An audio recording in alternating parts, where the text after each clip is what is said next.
तो चलिए सीधे होकर के बैठेंगे।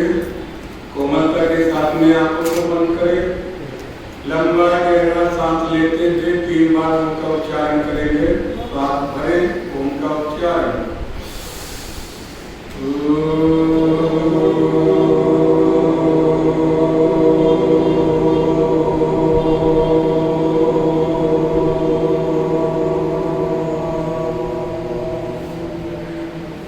एक बार फिर से श्वास भरेंगे।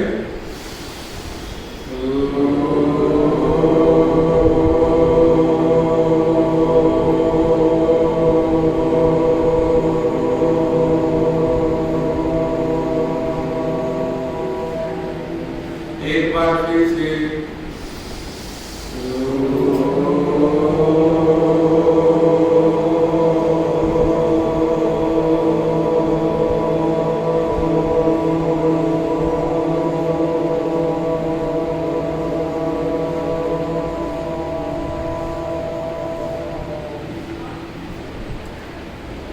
आर्य समाज कुबेर नगर के सत्तर भवन में उपस्थित आर्य समाज के माननीय संरक्षकगण, माननीय प्रधान जी, मंत्री जी, कोषाध्यक्ष, सभी अधिकारीगण, सभासदगण, महाचार्य, अतिथिगण, आदरणीय भरपूषो मातृशक्ति, एक बार फिर से आपके बीच में आने का सौभाग्य प्राप्त हो रहा है। पिछले वर्ष मार्च के महीने में हम थे, अप्रैल के महीने में हैं, आते रहे हैं, पहले से ही आते रहेंगे, क्योंकि आना जाना यहाँ निरंतर, कोई ना परमानेंट बदले। ओम नाम दे, चाहे अहमदाबाद में आना हो, चाहे आपका हरिद्वार में जाना हो, चाहे देहरादून में जाना हो, तो ये आना जाना लगा ही रहता है। संसार से भी यदि जाना हो तो जाएंगे, तो फिर आएंगे लौट करके। ये आना जाना चलता ही रहता है, चलता ही रहा है, चलता ही रहेगा। और जब ये चलता रहता है, तब सारी सृष्टि, सारा संसार, सारी व्यवस्था उत्तम उन्नति की ओर अग्रसर रहती है। जो ठहर जाता है तस्मयी समस्या उत्पन्न हो जाती है।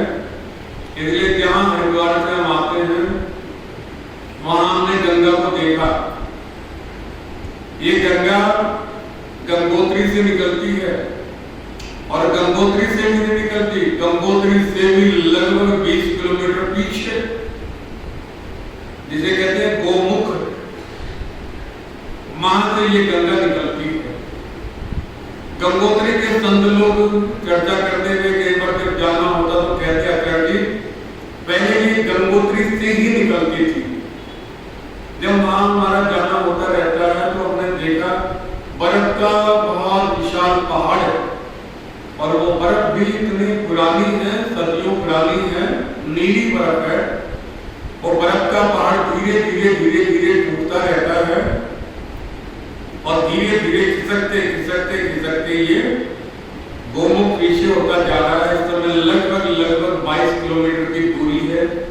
गंगोत्री से पैदल जाने का मार्ग है, पगडंडी का रास्ता है। एक दिन में गोमुख होकर के लौट करके नहीं आया जा सकता, एक दिन जाने में लगता है।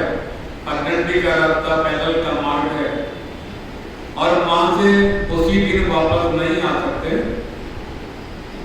कैसा वो गोमुख है, जैसे गोल सा दरवाजा होता है, तो एक बर्फ के पहाड़ के बीच में ऐसे गोल सा मुख बना हुआ है, वहां से गंगा निकल रही है, और इतना ठंडा पानी है, बर्फ के पिंड टूट टूट करके आवाज आती रहती है, भड़म भड़म की, और आपस में टकराते हैं। वो जल को अवरोध पैदा कर देते हैं, जल फिर प्रेशर करता, फिर पिंड हट जाते, और वो बर्फ के पिंड बहते हुए गंगा में वहां से निकलते हैं।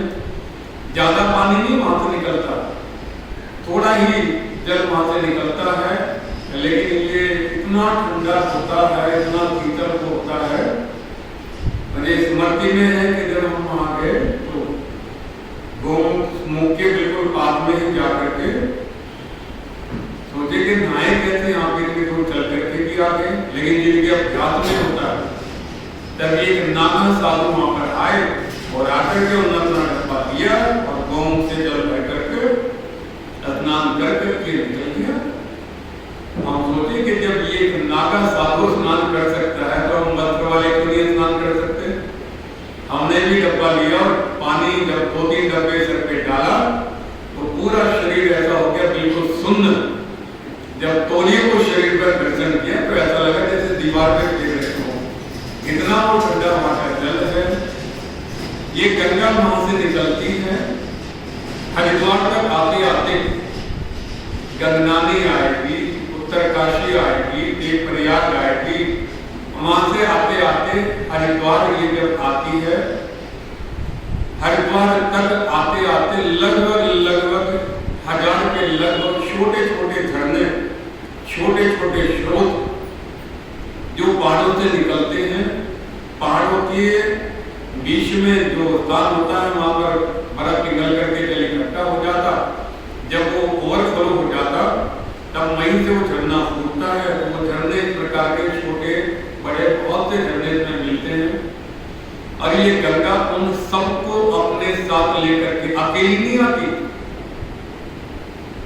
और फिर गोमुख में तो वो अकेली निकलती है, वहां से तो अकेली चलती है, लेकिन वहां से चलते हुए रास्ते में जो भी से मिल जाता उसी का हाथ पकड़ती है। बोले चलता, बोले कहां, बोले जहां तक मैं जाऊंगी। बोले कहां, बोले जो मेरा आश्रय है, जहां मुझे जाकर के मिलना है, जहां स्थायी मेरा स्थान है, वहां तक लेकर के चलूंगी।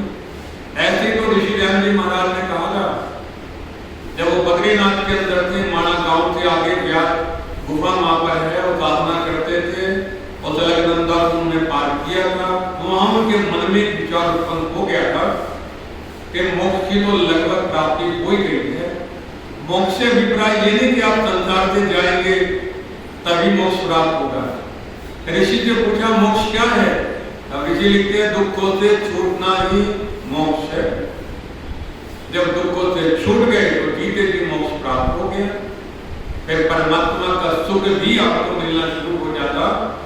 तब ऋषि ध्यान जी के मन में ये विचार आया कि बोले मोक्ष तो लगभग तुम्हें प्राप्त हो ही गया है, अब इस शरीर को लेकर के जीवन क्या जीना, इसे यही समाप्त कर ले। फिर एक दूसरा विचार उत्पन्न हुआ, बोले अकेले मोक्ष में जाओगे ये तो कोई बात नहीं।